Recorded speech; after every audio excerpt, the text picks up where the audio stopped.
Voilà, bonjour Gilbert. Donc voilà, je suis avec le manager de millions dollars view. Million dollar view. Millions de dollars view. C'est un peu lui ici le guide et il connaît toute l'histoire de ce coin. Et il va nous raconter comme ça. Si tu veux dire deux petits mots, déjà tu es luxembourgeois, on a la chance que tu es francophone. Voilà. Alors je parle français, luxembourgeois. Et moi je suis depuis 4 ans ici à Million Dollar View, à Million Dollar Point. Alors Million Dollar Point, c'est un lieu très historique et très connu de la Deuxième Guerre mondiale. Donc à savoir que Million Dollar Point, ça n'a jamais rien été qu'un dépôt colonial. Donc déjà avant l'arrivée des Américains, pendant la guerre, les Français et les Anglais qui étaient ici, ils ont utilisé Million Dollar Point comme pour jeter les ordures et rien d'autre. C'était toujours pour jeter les ordures. Alors, avant la guerre, c'était très peu de choses.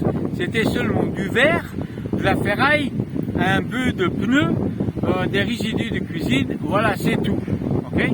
Et puis sont arrivés les Américains, ils sont arrivés en février 42, et là les Américains, ils étaient entre 38 000 et 55 000 soldats en permanence ici à Canal, à Luganville.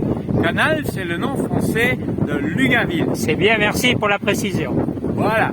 Alors, les Américains, ils ont utilisé la même chose, ils ont utilisé comme dépôt colonial ou municipal. Pourquoi? Parce que, tu vois, tu as le récif à droite, vous pouvez bien voir, il y a du récif à gauche, mais Million Dollar Point, la pointe, elle est vraiment seulement là que l'eau descend 60 mètres de profond tout de suite à la fin de cette petite jetée là-bas. Alors pendant la guerre, la jetée, elle était un peu plus longue. Elle avait 8 ou 10 mètres de plus long et c'était un T, comme ça, sur des pilotis. Et au bout des pilotis, vraiment, l'eau descend à 60 mètres de profond. C'est pour ça qu'on l'a utilisé pour jeter les ordures. Parce que seulement là, tout va partir. Et c'est après la guerre qu'est né le mythe de Million Dollar Point. Les Américains, ils avaient descendu la quantité énorme de presque 10 millions de tonnes de matériel pendant la guerre ici à Luganville. Okay? Et quand ils retournaient, ils ne pouvaient pas, ils ne voulaient pas retourner tout. Alors ils ont fait un grand paquet pour les Français en disant, si vous êtes intéressés, on va vous vendre notre meilleur matériel pour 10 ou 13 cents par tonne. Mais c'était quand même presque 1 million de tonnes de matériel, donc presque 1,5 million de dollars de valeur. Alors les Français ont dit, ouh, c'est cher ça, laissez tomber, on n'est pas intéressé, c'est trop d'argent. Parce que de nos jours, ce serait aux alentours de 2 ou 3 milliards d'euros de valeur.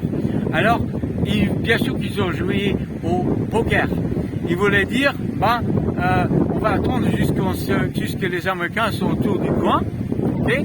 Et comme ça, on va le retrouver et on va le prendre où ils ont laissé tomber. C'était le plan, c'était l'idée. Mais les Américains n'étaient pas stupides non plus de screw you frogs.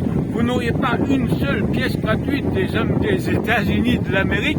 On va tout détruire d'abord et le jeter dans la mer après. Et c'est ce qu'ils ont fait. Mais c'était pas un truc de 2 ou 3 semaines, comme le dit les livres d'histoire.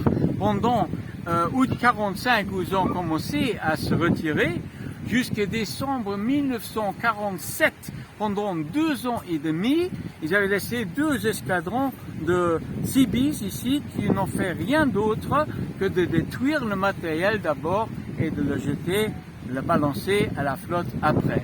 Écoute, je te remercie. Et alors, tu me disais même que finalement, même les locaux, il leur a dit qu'ils réparaient quand même à eux, ils n'ont pas voulu leur faire de cadeaux. Les locaux, ils avaient les armes dans les yeux. Ils ont dit, écoutez, vous pouvez au moins nous donner des jeeps, quelques camions, parce que nous, on sait les réparer. On les a réparés pendant toute la guerre. Mais les Américains ont dit non, on ne va pas vous laisser un seul jeep, parce que les Français, ils viendront, ils vont dire, nous, c'est les patrons ici, donnez-nous ces jeeps, c'est à nous. C'est vrai, c'est vrai. Voilà. Écoute, je te remercie, on a encore des choses à raconter voilà. Qui vont compléter tout ça, donc je te remercie beaucoup, faut pas, voilà. Merci, à tout à l'heure. Merci.